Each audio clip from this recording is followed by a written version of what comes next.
हमें तो ये बहुत अच्छी तरह से पता है कि बांग्लादेश और पाकिस्तान का जन्म इंडिया से ही हुआ है। इंडिया का इकोनॉमी पाकिस्तान और बांग्लादेश से काफी बड़ी है। Indian GDP is over 3.5 trillion USD with a growth rate of 8% on average. Pakistan is around 373.08 billion USD और Bangladesh is around 437.42 billion USD. अभी जो हालत है उसके चलते हुए ये जानेंगे कि इंडिया, पाकिस्तान या बांग्लादेश किसके पास है सबसे बड़ी आर्मी एंड एम्यूनिशंस।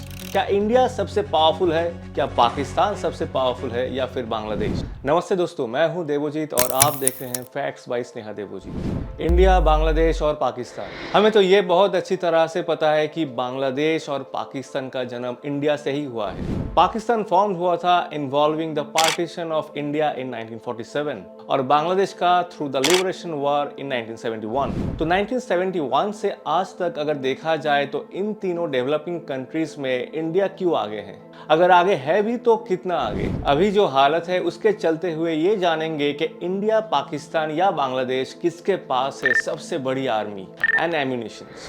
क्या इंडिया सबसे पावरफुल है, क्या पाकिस्तान सबसे पावरफुल है या फिर Bangladesh. India as a civilization is incredibly ancient with evidence of human occupation dating back tens of thousands of years. Indus Valley civilization जो कि एक अर्ली अर्बन सिविलाइजेशन रहा है, ये बना था कुछ 2500 BC में, मतलब 2500 बिफोर क्राइस्ट। इस हिसाब से देखा जाए तो इंडिया के साथ पाकिस्तान और बांग्लादेश का कंपैरिजन करना एक मजाक रहेगा, लेकिन हम देखेंगे वो स्टैट्स जब से ये तीनों देश इंडिपेंडेंट हुए हैं। 1947 से लेकर आज तक इंडिया ने टोटल 5 जंग लड़े हैं। पहला 1947 to 1948, first Indo Pakistani war. The war was started by the Pakistanis to capture Jammu and Kashmir. Hari Singh उस टाइम पर राजा थे जम्मू एंड कश्मीर के। It was a princely state, मतलब ये टेरिटरी लगभग ऑटोनोमस ही था। पाकिस्तान मिलिट्री ने श्रीनगर तक कब्जा कर लिया था और उसी वक्त राजा हरि सिंह ने भारत सरकार से विनती करी हेल्प के लिए।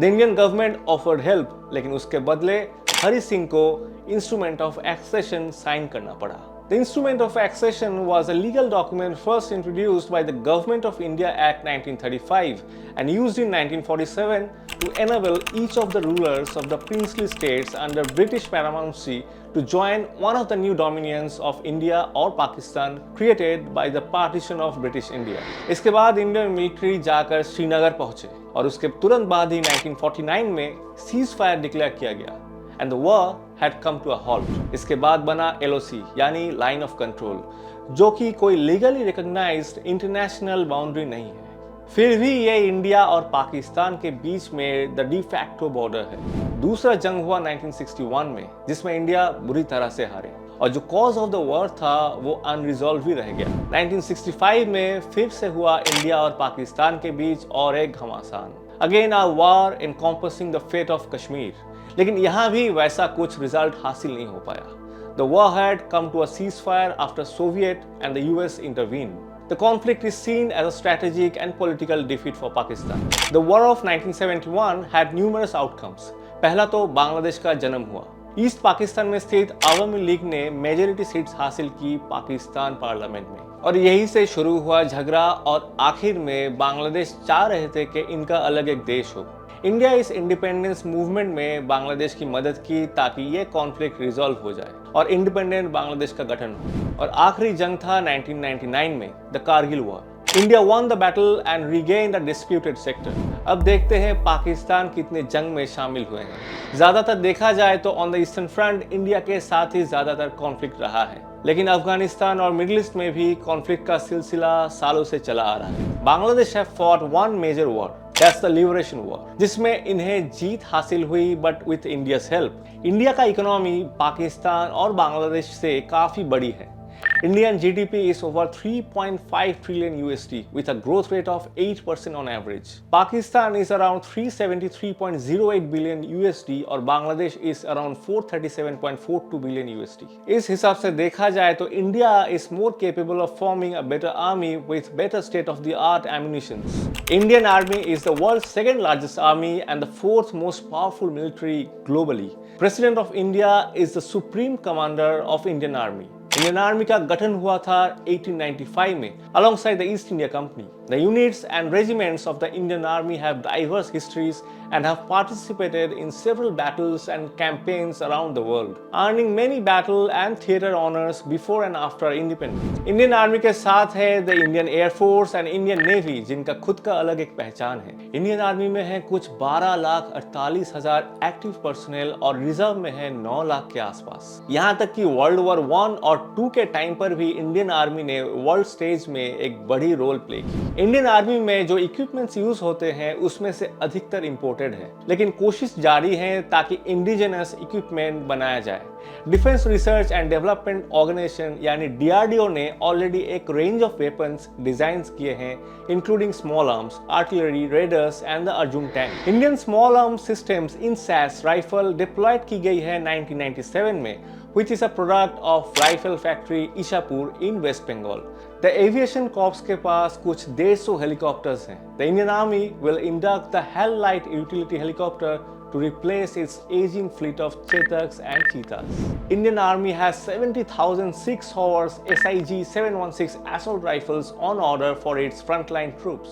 इसके अलावा 550 units of indigenous ASME for para-SF submachine guns and another 550 units of Taurus T9 है।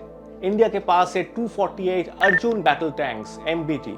The Army is procuring 2,000 night vision devices for T-72 tanks for rupees 10 billion, 1200 for T-90 tanks for rupees 9.6 billion and 1780 for infantry combat vehicles for rupees 8.6 billion।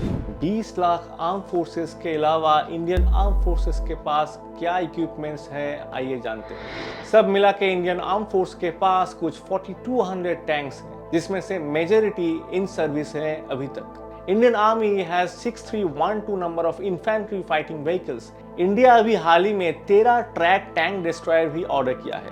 Already 500 से अधिक miscellaneous tracked vehicles use किए जाते हैं, जैसे कि motor carrier, armoured ambulance etcetera. ये list काफी बड़ी होने वाली है। फील्ड ट्रांसपोर्ट में इंडिया के पास 1 लाख से अधिक व्हीकल्स हैं। सरफेस टू एयर मिसाइल्स में कुछ 500 से अधिक मिसाइल्स हैं, जैसे कि अग्नि P, अग्नि 4, अग्नि 5, hypersonic cruise missiles, BrahMos NG etcetera. अग्नि 3 और अग्नि 4 का रेंज है अबाउट 4000 किलोमीटर्स। अग्नि 5 का रेंज है about 7500 kilometres. These are ultra modern weaponaries for mass destruction। Vessel है कुछ 50 के आसपास with about 70% इंडिया मैन्युफैक्चर। इस हिसाब से अगर पाकिस्तान आर्मी के ऊपर नजर लाया जाए तो वो कुछ इस कदर होगा। Pakistan arm forces have approximately 2600 number of tanks। This number is significantly smaller than India। Additionally, Pakistan has 17,500 armored fighting vehicles compared to India's 1,48,594। Infantry division में जो small arms है उसमें से ज्यादातर पाकिस्तान बाहर से खरीदते हैं, unlike India who has got their own manufacturing units। और ये भी देखने वाली बात है कि पाकिस्तान के मेजर वेपन वेंडर्स हैं US और China. In quantity in every field Pakistan has got much lesser strength compare to India.